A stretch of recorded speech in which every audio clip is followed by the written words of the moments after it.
다음은 법률행위에 대해 살펴보겠습니다. 법률행위란 의사표시를 필수 불가결의 요소로 하는 법률 요건으로서 당사자가 의혹한 대로 효과가 발생하게 됩니다. 즉, 의혹한 대로 법률 효과가 생기기 위해서는 먼저 성립 요건과 효력 요건이 있어야 하는데, 일반적 성립 요건으로는 당사자, 목적, 의사표시가 있으며 설립 등기, 방식, 신고, 합치까지 더해 특별 성립 요건이라 합니다. 일반적 효력 요건은 당사자에게 능력이 있어야 하는데, 권리 능력, 즉 사라는 있어야 하며, 행위 능력, 즉 미성년자는 아니어야 하며, 의사 능력, 즉 정상적인 상태이어야 합니다.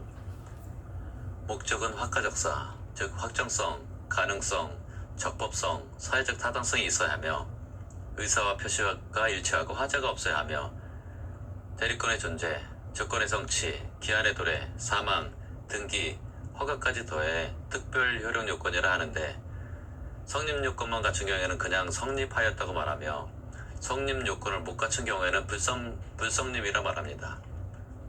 효력 요건을 갖춰야만 유효가 되며, 효력 요건을 못 갖춘 경우에는 무효가 됩니다.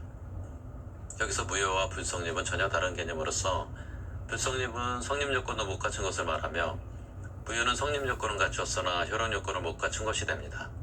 반드시 구별하셔야 하겠습니다. 성립 요건을 다 갖추게 되면 그 법률행위는 성립하였다 말하고, 그 다음엔 효력 요건의 유무를 따져봐야 합니다. 효력 요건의 첫 번째로 당사자에게 권리 능력, 의사 능력, 행위 능력이 있는지를 검토해봐야 하고, 능력 세 가지를 다 갖추게 되면 확가적사 중 첫 번째 확정성 여부를 검토해야 하는데, 확정은 이행기까지 확정할 수 있으면 되고, 확정성이 통과하게 되면 가능성을 따져봐야 하는데, 가능성은 법률행위 성립 당시 이행이 가능한지를 따져봐서 처음부터 이행할 수 없게 된 경우는 원시적 불능으로 다루고, 나중에 이행할 수 없게 된 경우는 후발적 불능으로 다루게 됩니다. 원시적 불능인 경우는 법률행위 성립 당시를 기준으로 그 전에 불가능하게 된 것을 말하며, 건물이 전부 소실된 사례로서 계약 체결상의 과실 책임이 문제가 될 수 있습니다. 후발적 불능인 경우는 법률행위 성립 당시에는 가능했는데 나중에 불가능하게 된 경우로서 이중매매나 태풍의 사례가 여기에 해당하며, 이 경우 채무자에게 귀책사유가 있으면 채무불이행으로, 채무자에게 귀책사유가 없으면 위험부담으로 다루게 됩니다.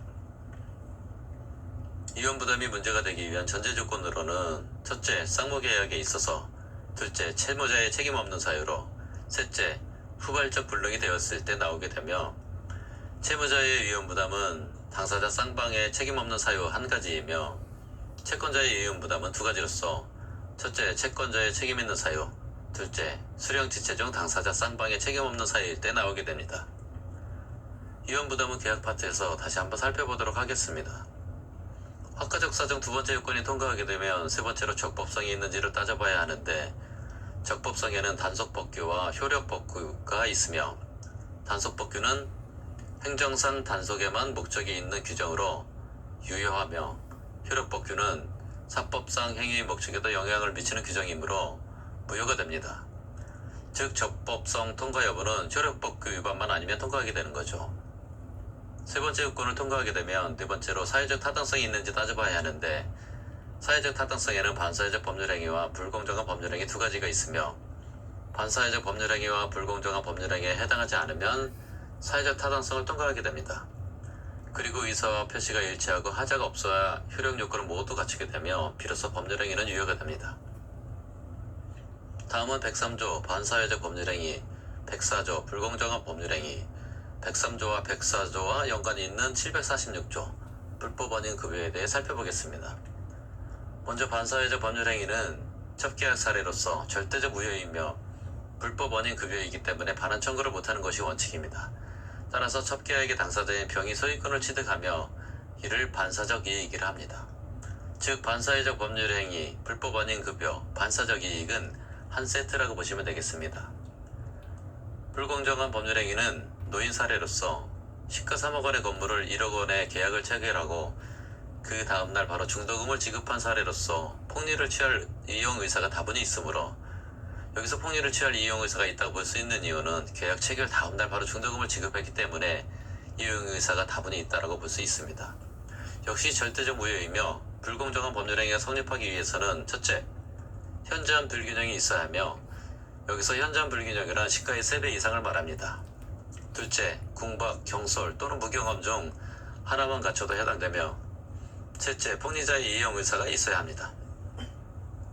특징적인 것은 불법 원인급여를 한 사람이 첩계약의 경우처럼 한 사람이 아니라 갑과 을 두 사람이 모두 불법 원인급여를 한 경우가 되는데 746조는 불법의 원인으로 인하여 재산을 급여하거나 노무를 제공한 때에는 그 이익의 반환을 청구하지 못한다.